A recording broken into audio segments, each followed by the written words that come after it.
బయట పెట్టినా కానీ 3-4 డేస్ పాడవకుండా ఉండే క్రిస్పీ చికెన్ ఫ్రై ఎలా చేయాలో చూద్దాం రండి.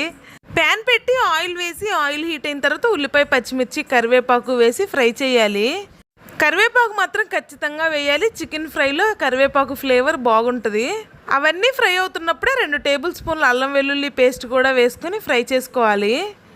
ఇప్పుడు అందులోకి 1 టేబుల్ స్పూన్ పసుపు వేసుకొని ఫ్రై చేసి ముందుగా వాష్ చేసి పెట్టుకున్న చికెన్ కూడా వేసుకోవాలి. అవన్నీ ఫ్రై అవుతున్నప్పుడు వచ్చే స్మెల్కి అపార్ట్మెంట్లో ఉన్న వాళ్ళందరూ గిన్నెలు పట్టుకొని వచ్చినా ఆశ్చర్యపడాల్సిన అవసరం లేదు. నిజంగా వస్తారేమో అని భయపడమాకండి, జస్ట్ జోక్ చేశానంతే. ఒక్క చుక్క వాటర్ కూడా యాడ్ చేయాల్సిన అవసరం లేదు. చికెన్లో నుంచే వాటర్ రిలీజ్ అవుతాయి. ఆ వాటర్తోనే చికెన్ ఉడికిపోతుంది. చికెన్ ఉడుకుతున్నప్పుడే టేస్ట్కి తగ్గట్టు సాల్ట్ కూడా కలుపుకోండి. వాటర్ మొత్తం ఎవాపరేట్ అయిన తర్వాత ముందుగా వేసిన ఆయిల్లోనే చికెన్ మొత్తం బాగా క్రిస్పీగా ఫ్రై చేసుకోవాలి.